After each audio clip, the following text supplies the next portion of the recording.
Honourable Bakshi sir said, the most important thing, sir वही बात फिर से रिपीट करूंगा, संभल नहीं रही है घास और मांग रहे हैं चमनप्रास। पहला, सर 4 बार मुंह की खा चुके हैं। ये अपनी फौज का प्रोफेशनलिज्म जो इनने कहा कि मुझे नहीं मालूम, या सर वो छोड़िए, मैं एक सामान्य भारतीय के तौर पर एक बात करता हूं। पीरजादा साहब, पहली बात तो ये, थोड़ा सा आप अपना इतिहास पढ़ के आए, शायद आपको अगर ध्यान ना हो तो 3 बातें आपको याद दिलाता हूं। पहला, बलूचिस्तान में साहब आपने क्या किया, वो दुनिया यूनाइटेड नेशन तक बात जा चुकी है, और जितने आप जिनकी दम पर उड़ रहे थे, अब ट्रंप आ गए हैं, आप क्या कर लेंगे। दूसरी चीज, चाइना जिसकी आप बात कर रहे थे, वो भारत से नहीं लड़ सकता, उनकी इकोनॉमी क्रैश हो जाएगी, कमर तोड़ के रख देंगे। तीसरा मुद्दा साहब, 97,922, ये पूरी दुनिया के इतिहास में सबसे बड़ा सरेंडर था। शिमला, आगरा, लाहौर सबमिट की, आप कोई इज्जत करते नहीं है। हाँ, आपके बाजू में जो फौजी साहब बैठे हैं, कर्नल साहब बैठे हैं, वो अगर बात करते हैं इस मैटर पर तो सर सुनना भी आता है। आप साहब कोशिश करें साहब, थोड़ा सा गुस्से को शांत रखें साहब, अच्छा नहीं है। सर्जिकल स्ट्राइक हुई थी, उसके बाद आपको समझ में अगर नहीं आ रहा है तो ये आप उकसाइए मत। देखिए, और आपने जो मुसलमानों की बात की साहब, ऐसा है आपने पूरी दुनिया में मुस्लिमों को बदनाम करने का काम आपने किया है। भारत का मुसलमान बहुत बड़ा देशभक्त था, है, और प्रूव करने की जरूरत नहीं है। हमारे इधर अब्दुल कलाम साहब होते हैं, हमारे इधर अब्दुल हमीद जैसे सिपाही होते हैं, अशफाकुल्ला खान जैसे क्रांतिकारी होते हैं। आपके लिए बताने के लिए भी कुछ नहीं है। रही बात बलूचिस्तान की, आप वो संभालें, ईस्टर्न पाकिस्तान आपसे संभला नहीं है साहब। आपने कलाम साहब का नाम लिया, आपने हामिद साहब का नाम लिया। कर्नल शफकत सईद, मेरे एक सवाल का जवाब दे दीजिए ईमानदारी से। कर्नल साहब, कितने हिंदू हैं आपके यहाँ? आपकी पॉपुलेशन का कितना परसेंटेज? सर हिंदू है, छोड़े, इनसे पूछे बलूच रेजिमेंट में बलूचीज कितने हैं? Less than 3-4%, less than 2%। और हमारे यहाँ मुस्लिम कितने? ऑलमोस्ट 21%। ठीक है, ये है आलम, ये है आलम। आपके यहाँ हिंदुओं को आप अपने हमारे मुसलमानों की चिंता करते हैं, हम हमारे हिंदुओं की चिंता नहीं करें क्या? जिनको मार मार के आप कन्वर्ट कर रहे हैं, जबरन भाग भाग के हिंदुस्तान चले आ रहे हैं। आप लोगों ने इतनी एट्रोसिटीज कर दी है वहां पे। एक वाकया हुआ है, एक वाकया सुने, एक वाकया हुआ है, उसके ऊपर लॉ मेकिंग हो रही है। ना ना ना ना ना, जब आपका मुल्क बना था तब कितनी पॉपुलेशन थी हिंदुओं की? कभी 1947 40 अगस्त को बताइए कितनी पॉपुलेशन थी? कितनी पॉपुलेशन थी? कोई तकलीफ नहीं। पिछले 70 सालों का इतिहास देखिए। आप अपनी माइनॉरिटी बड़ी पिंगे मत लपेटें। जो मुसलमानों की हालत जनरल साहब में और बिलखसूस कश्मीर में सारी दुनिया को मालूम है। हाँ, सारे केसेस हैं आपको। कश्मीर की बात में बता रहे हैं साहब, अभी सिंध असेंबली में रेजोल्यूशन पास किया आलोक बंसल कुछ बोल रहे हैं। आलोक, बच्चों को मारा था पाकिस्तान में हिंदू की क्या सिचुएशन है? देखिए शफकत साहब, 47 से हिंदू वहां से भाग के आ रहे हैं। रिंकल कुमारी का केस आपको मालूम है, आपकी सुप्रीम कोर्ट तक गया, आपके चीफ जस्टिस ने उसके लिए कुछ नहीं किया, उसको मियां मिट्ठू के लोगों ने अगवा कर लिया। आज भी मियां मिट्ठू लोगों को अगवा कर रहा है। सिंध असेंबली ने रेजोल्यूशन पास किया, पर आपकी जमात इस्लामी और जेयूआई क्या कह रही है? वो कह रही है ये रेजोल्यूशन मजहबी तालीम पे एक्सेप्टेबल नहीं है। पौने घंटे में कत्ल करवाया था। आपको अपने गिरबान में झांकने की जरूरत है कर्नल साहब। मैं झांक रहा हूं। इसके पहले कि आप हिंदुस्तान की तरफ देखें। मॉडर्न मुल्क जो है जनाब, कोई मंदिर नहीं गिराया, एक मॉडर्न मुल्क जो है, मंदिर बच्चे ही कहा वहाँ पे, वो अपनी मंदिर बच्चे ही नहीं है वहाँ पे। लोगों ने घरों में मूर्तियां रख ली है, जो थोड़े बहुत हिंदू बच्चे। 1947 में हिंदुओं की वहाँ पे आबादी 15%, हिंदू बलवाई जनरल बख्शी वहाँ से घटकर आपने 2% पे ले आए हैं, और आप हमको पाठ सिखा रहे हैं। ये पीरजादा साहब हमको बता रहे थे कि क्या करना चाहिए, क्या नहीं करना चाहिए। मुसलमान आप अरे क्यों चले गए में जाके? मेरे गांव में मैं और एक दो, अरे क्यों चले गए कर्नल साहब, बताइए ना। क्यों हिंदू वहां से चले गए सारे के सारे? क्यों हिंदू भाग भाग के हिंदुस्तान आ रहे हैं? क्यों जा रहे हैं बताइए? क्यों आपके हिंदू की पॉपुलेशन लगातार कम हो रही है? क्योंकि आप वहां पर जाति कर रहे हैं। तरफ झांक के देखा अपने गिरबान में झांकिए। आपका रिकॉर्ड क्या है माइनॉरिटीज के बारे में? आपके सियासत का क्या हाल है? आपका ऑब्जेक्टिव रेजोल्यूशन कहता है, कहां आपका गए? राष्ट्रपति उन्होंने भी बच्चे पैदा नहीं किए। आपने और तो और कादियानी इसको नॉन मुस्लिम डिक्लेयर कर दिया।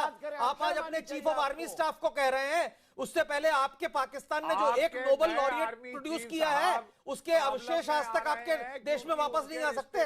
उसकी कब्र बाहर है पाकिस्तान की, क्योंकि आपके लोग उसको आने नहीं दे रहे। कादियानियों की कब्रें उखाड़ी जा रही हैं। आप बोल रहे हैं कि आपके यहाँ रिलीजियस इंटॉलरेंस नहीं है। उखाड़ी जा रही, ड्रामा मत बताइए। आपके अगर झूठ बोलने पे सींग रंगते आप 12 सिंगे होते। अरे आप बताइए, आपको सलाम क्या नोबेल प्राइज मिला था, क्या उनकी बॉडी वापस आ जनरल सकी? बाजवा साहब के बारे में इल्जाम नहीं लग रहा है कि उनकी आप बताइए, हिस्सेदारी है। आप बताइए, आपके माइनॉरिटीज की बात कर रहे हैं आप। को मुंह की खानी पड़ रही है। कर्नल शफकत सईद, कर्नल साहब, आप पर्सनालिटी डेवलपमेंट पढ़ाते हैं कि झूठ पढ़ाते हैं बच्चों को? पाकिस्तान में ना आप ये बताइए कि आपके जनरल बाजवा साहब के खिलाफ क्या बोला जा रहा है कि वो कादियानी है? बिस्तरा गोल कर दिया गया है। बोलिए तो सही, क्या बोला जा रहा है? नहीं बोलेंगे ना, सच्चाई बोलने की हिम्मत कहाँ है? करेंगे पाकिस्तान। अरे आपके चीफ ऑफ आर्मी स्टाफ के खिलाफ एलिगेशन है। शफकत साहब, आप लोगों से नहीं संभलेगा। शफकत साहब, ये हमसे बताइए, सब संभल रहा है। ये बताइए, हिंदुस्तानी मुसलमानों के बारे में आपको सोचने का क्या फर्ज है? क्या अधिकार है? आप कौन है? और मुझे एक बात आप और, मुसलमानों के क्या है? एक और बात कहना चाहूंगा। आपसे अधिक मुसलमान मेरे मुल्क में रहते हैं और ज्यादा बेहतर स्थिति में रहते हैं, और यहाँ पे प्रेसिडेंट भी बनता है। सुमित भाई, शफकत साहब, मैं एक बात बताता हूँ, सुनिए। मुसलमान, हम सुनिए, एक बात कहता हूँ। हम यहाँ के जो मुसलमान हैं अपने दादा परदादा माँ बाप के को दुआएं देते हैं इसलिए, और शुक्रगुजार उनका कि वो लोग पाकिस्तान नहीं गए थे। क्यों? पाकिस्तान में आपकी हैसियत और आपके जो वहाँ के अवाम की हैसियत जो देखता हूँ तो लगता है बार बार ये कहना अच्छा था, ये मुल्क में जो हम लोगों का, हमारे परदादाओं का जो डिसीजन था सही था। आप हमारे तरफ बिल्कुल ना हमारी फिक्र छोड़ दे। आप अपने मुल्क के बारे में फिक्र करें, जहाँ पर दहशत का मुल्क है, जहाँ टेररिज्म की फैक्ट्री है, उसके बारे में फिक्र करें। कैसे बिलबिला रहे? नहीं, आपको फिक्र करना है वहाँ पर, जहाँ पर यहाँ की फिक्र मत कीजिए। यहाँ की फिक्र आपको करने का कोई अधिकार ही नहीं है। किस हैसियत से करें मुझे तो समझ में नहीं आ रहा। आपकी जो हैसियत, वैसे तो कोई भी हैसियत नहीं पाकिस्तान में भी आपकी, लेकिन अगर कुछ फिक्र करना चाहते हैं तो अपनी अवाम की कीजिए। वो लोग जो सरेआम घूम रहे हैं दहशत गर्दी के इतने सारे इल्जामात के बाद भी घूम रहे हैं वहाँ, उनको पकड़िए और उनको हिंदुस्तान के हवाले कीजिए, तब हम आपको समझेंगे कि एक अच्छे इंसान है। अभी तो आपको मैं अच्छा इंसान मानता ही नहीं हूँ। साहब, आप किनसे बात कर रहे हैं? इनको, इनसे निपटने के लिए, ओसामा बिन लादेन को निपटाने के लिए जिसको ये पाल रहे थे, पाकिस्तान के अंदर घुसना पड़ता है। अमेरिका घुस के मार के आता है। इनको कानो कान खबर नहीं थी। ये इनकी इंटेलिजेंस है, ये इनकी एजेंसी है। इनके यहाँ हिंदुस्तान के फौजी जाते हैं, सर्जिकल स्ट्राइक करके आ जाते हैं। ये सब खर्राटे मार के सो रहे थे। ये मुल्क है इनका, न इंटेलिजेंस है न तैयारी है, सिर्फ पीठ पे हमला करना जानते हैं। $31 अरब खाए समित इन्होंने अमेरिका के। शौर्य भारद्वाज 31 अरब साहब, एक मिनट खाए और 6 साल पाल के रखा ओसामा बिन लादेन को। भारद्वाज दूर, मसूद अजहर, हाफिज सईद, दाऊद इब्राहिम, सैयद सलाउद्दीन, सब इनके पास है। सबको सांप पिला रहे हैं, सबको दूध पिला रहे हैं इन सांपों को। इंडियन मीडिया में एग्जिस्ट करते हैं, पाकिस्तान में उनकी कोई औकात नहीं है। आपकी मीडिया पे अगर औकात नहीं है तो मार डालिए ना, तो मार नहीं सकते तो पकड़ के दे दीजिए, हमारे सपुर्द कर दीजिए। अरे मुल्ला मंसूर कहाँ मारा गया? आपके यहाँ। मुल्ला उमर कहाँ था? आपके यहाँ। ओसामा बिन लादेन कहाँ मारा गया? आपके यहाँ। ऐमन अल जवाहिरी आज कहाँ है? आपके यहाँ। सारे दुनिया के आपकी सेना की क्या हैसियत है? अमेरिका जब चाहे ड्रोन अटैक करता, 500 से ज्यादा ड्रोन अटैक हो चुके हैं। अफगानिस्तान आपके यहाँ अटैक करता, आपके यहाँ लोग मारे जाते हैं, आपके सैनिकों को, और फिर आप ये बोल रहे हैं कि आप हम पे वो कश्मीर छीनेंगे। मतलब कुछ आप अपनी रियलिटी के साथ तो कुछ। तारिक पीरजादा, फिर उसका शौर्य भारद्वाज, तारिक पीरजादा, शौर्य भारद्वाज, तारिक पीरजादा। आप हमें प्लेट में रख कर देंगे, ये बात याद रखें। अरे छोड़िए शफकत साहब, जाके घर जाके कबाब खाइएगा आप, वही आप कर सकते हैं। इसके अलावा बकबक करने के अलावा कुछ नहीं कर सकते हैं आप। सर तारिक पीरजादा पंजाबी में साढ़े तो ना बच्चे बड़ी गल्ला करते ने। वो एक बहुत छोटी सी बात मैं तुहानू दसना चाहता हाँ। बच्चे बोलते हैं ना सर, हमारे इधर लोकल ट्रेन में ना सीट नहीं देता कोई सर। हमारे इधर जो गधे भी है ना बेवकूफ, वो सर जगह नहीं देते बैठने की। यार आप तो मजाक मजाक में कश्मीर मांग बैठे। सर का ताज है हिंदुस्तान का, ये तो आप भूल जाएं। और देखिए ऐसा सपने देखना बहुत अच्छी बात है, लेकिन लाइव चैनल पर लाइट आपके चेहरे पे रखी हुई है सर। लाइट के साथ साथ आप सपने ना देखें। बहुत अच्छा कर्नल साहब, आपको मैं ज्यादा नहीं बोल पाऊंगा साहब, थोड़ा पीरजादा साहब को जो उन्होंने पहले भी बोला था साहब, आप तो अपने फौजियों की लाशें एक्सेप्ट नहीं करते हैं साहब। बिल्कुल, ये ताज आपके सर पे चल सर, रहा है। आप इनका फौजियों की मजहब के लाशें अंदर यही सिखा रहा है वहां पे ना फौज, इनका कॉन्स्टिट्यूशन उनके सिखा रहा है कि बच्चों मजहब को सिखा रहा है कि जवाब अपने के लोगों पहले की जो बॉडी कारगिल में डेवलप आपने फौजियों की लाशें एक्सेप्ट नहीं की आपके सोल्जर्स की, and then you talk about the professionalism of your army. Sir, this does not suit to someone of your stature and do not preach us, do not teach us. Sir, पूरी दुनिया को पता है। रही बात surgical, आपको पता है सर 250 किलोमीटर अंदर तो ड्रोन्स गए थे हमारे सर्जिकल स्ट्राइक में। सर, आपके लिए सिर्फ इतना ले ले ले ले ले ये सब जो है ना सपने वाली बातें सपने में रखें साहब। और आप जो बोल रहे हैं प्लेट में रख के देंगे, प्लेट की छोड़ो साहब, अपना संभाल लो पहले। बलूचिस्तान की एक छोटी सी बात मुझे इसका जवाब दे दीजिए साहब।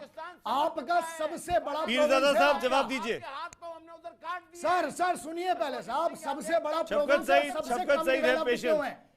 शौर्य भारद्वाज तारिक पीरजादा से पूछ रहे हैं। आप अपना अफगानिस्तान तालिबान का मैटर सॉल्व नहीं कर पा रहे सर, कहां लड़ोगे सर हिंदुस्तान से साहब? कितनी बार आपको पता नहीं समझ, शौक है आपको हारने का, ये आदत सी पड़ गई है। हारने की बात थोड़ा नहीं, समझिए, शौर्य को उसके दिक्कत बाद इस बात बात को कीजिए लेकर है। साहब। बगैर सिर करके मत कीजिए कम से कम। और इनको इनकी मुल्क की आवाम पिटते हुए देखकर भी कुछ नहीं बोलती है। पीरजादा साहब, आप तो सिविलियन हैं, आप तो डिफेंस से आते नहीं हैं, अरे आप क्यों नहीं समझाते हैं कि आप भी इनकी तरह हो गए, फौजियों की तरह हर चीज में करप्ट हो जाना, थॉट्स में, बात ये है, डीड्स में। मैं आपको जरा एक समझाना चाहता हूं बातें दो तीन, जरा अब बात करने दीजिएगा। डिफेंस और फॉरेन अफेयर्स, दिफा और उमूर खारजा मेरा मौजू है और पिछले 40 साल से ये मेरा मौजू है और लोग इसी वजह से मुझे टेलीविजनों पे बुलाते हैं और बात भी सुनते हैं। मैं आपकी पूरी फौजी कुव्वत की एक एक तफसील से वाकिफ हूं और अपनी भी तफसील से वाकिफ अरे तो हूं। थोड़ा अपने आर्मी एक को बात, समझा दीजिए। जरा आपके बात राहिल सुनिए। शरीफ तो डर बात रहे सुनिए। डर रहे थे जब वो लास्ट पहले सीजन समझ को लेते ना सर, किससे अपने लड़ रहे अपने हैं। आर्मी को बता दीजिए, अगर इतनी आपको नॉलेज है हमारे आर्मी के बारे में तो बता दीजिए। न्यूज चैनल है सर, थोड़ा सा गलत फहमी हुई, कॉमेडी चैनल नहीं है सर, पता लगे it's a news channel. Please speak on the facts. अपनी जरा जुबान को रोकें और दिमाग को महफूज रखें थोड़ी देर के लिए, बात करने दें मुझे। देखें, बात यह है, मैं आपको मशवरा देता हूं और ये बात मैंने बख्शी जी को बहुत दफा मशवरा भी दिया है कि हर वो दिन जो कश्मीर के हल के बगैर गुजरता है, कश्मीर की सूरत हाल को जंग से नजदीक तर कर देता है। अगर आपको ये फिक्रा याद नहीं है, इसको रिकॉर्ड कर लें। तारिक पीरजादा, आप कितना भी कश्मीर का नाम ले लें साहब, मुशायरा बाद में साहब, इसका आप कितना भी कश्मीर का नाम ले लें, ये तय मान के चलिए आप सर ये कश्मीर वाला तो भूल जाइए सर। कश्मीर तो मिलने से रहा। 26 अक्टूबर 1947 को लिख चुका है, जरा सच्चाई से वाकिफ होइए। उस पे आप चर्चा ना करें, बहुत अच्छा है, हमारा है, हमारा देश का लेकर रहकर कहते हैं। सिरिल अल्मीडा जैसे जर्नलिस्ट, उनको आप बैन कर देते हैं। आपके मुल्क के पार्लियामेंटेरियन हैं राणा मोहम्मद अफजल, रूलिंग पार्टी के हैं, क्या कहते हैं वो कि हाफिज सईद को क्यों पाल रखा है, क्या वो अंडे देता है? अरे आपके ये उन्होंने नेशनल असेंबली में बोला, पार्लियामेंट में बोला। आपके फॉर्मर एम्बेसडर हुसैन हक्कानी साहब बोल रहे हैं कि आप आतंकवादियों को पाल रहे हैं, जो आपके अमेरिका में एम्बेसडर थे तो सारी दुनिया में बोल रहे हैं कि आपने आतंकवादी पाल रखे हैं, सेना आपकी पालती रहती है, उसामा बिन लादेन से लेके अयमन अल जवाहिरी तक। तो आप लोग अगर अमनो चैन की बात करते हैं तो हमने तो बहुत कोशिशें की, हम लाहौर भी गए। अकेला है, आप लोग सबसे पाव का जोर। एक बात बताइए तारिक पीरजादा, अपने आलोक बंसल ने अच्छी बात की, इस बात का जवाब है आपके पास? बलूचिस्तान का देखिए, बीते कितना 70 नरसंहार सालों किया आपने, वहाँ में, मासूमों को बीते मारा, हम लोगों को 70 कृपया सालों ना में बताइए। एक एग्जाम्पल दीजिए, एक एग्जाम्पल दीजिए जब पीस इनिशिएटिव आपकी तरफ से हुआ हो। एक एग्जाम्पल दीजिए 70 सालों में, आपको बताता हूं, एक एग्जाम्पल। सिर्फ पीठ पे छुरा भोंका, सिर्फ पीठ पे छुरा भोंका। हम बातचीत करने आते हैं या बुलाते हैं, आप करगिल कर देते हैं, पार्लियामेंट अटैक कर देते हैं, आप उरी कर देते हैं। यही आपको आता है, पुरानी आदत यही आपको आता है। पीठ सिर्फ पर दोगलापन, दोहरा रवैया, डबल स्टैंडर्ड्स, ये क्या तरीका है बात करने का? हमारे प्राइम मिनिस्टर लाहौर लेके गए, बस तो आपने कारगिल कर दिया। प्रधानमंत्री मोदी जी आपके यहाँ गए, कल भी हमारे एम्बेसडर ने कहा है आपके कि बर्थडे पे, मुलाकात आपकी के लिए शादी तैयार में, है। और आपने क्या मैं किया? आपको एक बात बता दूं, हमारे आपको एक नए विदेश देश मंत्रालय ने अभी कहा 1 घंटे पहले, 1 घंटे पहले कि आतंकवाद बंद करिए, बातचीत शुरू करते हैं, पाकिस्तान से बात बंद करिए क्रॉस बॉर्डर टेररिज्म, अभी बातचीत शुरू करते हैं। छोड़ेंगे नहीं आप। एश्योरेंस दे सकते हैं आप देखिए, अब आप छोड़ेंगे नहीं की बात करते हैं तो क्या छोड़ेंगे आप? सिर्फ यही छोड़ेंगे, हम आपको फना सस्ते बच्चे पकड़ तो लें पहले। जिनको बरगला के यहाँ भेज देते हैं। न्यूक्लियर क्या छोड़ेंगे? शौर्य भारद्वाज, तारिक साहब, तीन चीज को आपको छोड़ना पड़ेगा। सुन लीजिए अरे बोलिए जफर साहब, आप बोलिए। 3 चीज का ध्यान रखिए। देखिए, कश्मीर के बारे में बात करना छोड़ दीजिए, हिंदुस्तानी मुसलमानों के बारे में बात करना छोड़ दीजिए, और तीसरी बात आतंकवादी हरकतें छोड़ दीजिए। उसके बाद ही आपका मुल्क बचेगा। अगर ये तीनों चीज नहीं छोड़ा तो आपका मुल्क समझ लीजिए कि टुकड़ों में बढ़ जाएगा। के पास नौकरी है, बाकी कुत्ते की जैसी जिंदगी गुजार रहे हैं आपके मुल्क में। आप क्या हो रहा है? आप क्या हो रहा है? अरे तारिक पीरजादा, शौर्य भारद्वाज, थोड़ा लिहाज से सर, शौर्य बोलिए। तफसील शिबू जी, कि मुसलमानों की हालत क्या है। ये जबरुल इस्लाम जैसे अरे आप पाकिस्तान मुसलमानों के बारे में बात छोटी सी कीजिए। बात है सर, उनकी हालत मैंने देखी है सर हमारे इधर आज आप एक इंसिडेंट बता रहे हैं, हमारे इधर आपकी किसी इंटरनल अफेयर्स में हम लोगों की इधर से कोई बात नहीं करता है। शिबू जी बोलिए, आप बोलिए शिबू जी, आपकी आवाज आ रही है। शौर्य आप बोलिए।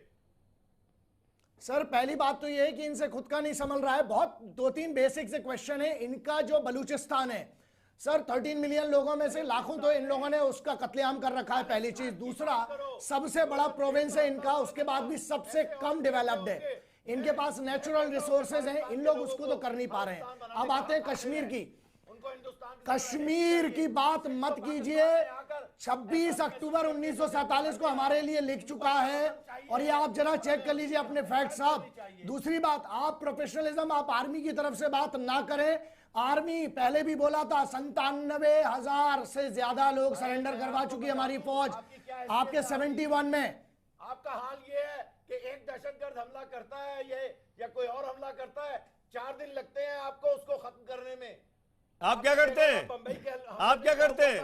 3 दिन आप क्या करते हैं? बस रही है। आप एक bogus arm force. Tariq Pirzada, ये हिंदुस्तान आपका पड़ोसी है, आप करवा रहे हो, इसको आप एहसान लीजिए। आप एक्सेप्ट कर रहे हो, आप करवा रहे हो। 4 दिन लगता है सर, वो हमारा इंटरनल मैटर है। And do not teach us how our Indian armed forces should deal with these terrorist. और शौर्य, इनको ये बताने की जरूरत हमारी भी है काबिलियत कि जब पर हम बात 2 ना दिन करें, 3 दिन लेते हैं तो जिंदा पकड़ते हैं। आप बिल्कुल हमारे अजमल कसाब जिंदा है, बहादुर अली जिंदा है, एहसान जिंदा है, कम से कम 5 पाकिस्तानी इस वक्त जिंदा हिंदुस्तान के कब्जे में ये है। तो एरियल बॉम्बिंग करते हैं, ये एरियल बॉम्बिंग करते हैं, ये आर्टिलरी फायरिंग करते हैं। आपने स्वात वैली से 35 लाख लोग डिस्प्लेस किए थे। आपने 30 सेकंड वजीरिस्तान से 10 लाख लोग डिस्प्लेस किए हैं। तो आपकी तो आर्मी को तो अपने लोगों से कैसे डील करना है वो आता ही नहीं है। आप एरियल बॉम्बिंग करते हैं, आर्टिलरी फायरिंग करते हैं, ऐसे कोई अपने आदमियों से डील करता है? हम अपने कोलैटरल डैमेज को मिनिमाइज करते हैं। हमने किसी भी निरपराध को नहीं मारा, हमने हर आदमी को बचाया। औरतें, बच्चे जो थे सब बच्चे जिंदा है वहां से। और तो और सबसे बड़ी बात है कि हमने पाकिस्तान को 70 सालों से झेला, लेकिन अब नहीं झेलेंगे। तय मान लीजिए तारिक पीरजादा और शफकत सईद। वक्त की कमी है, लेकिन मैं बात साफ कर दे रहा हूं जाते जाते। अब अगर पाकिस्तान नहीं बदलता है तो अब वो सरकार नहीं है।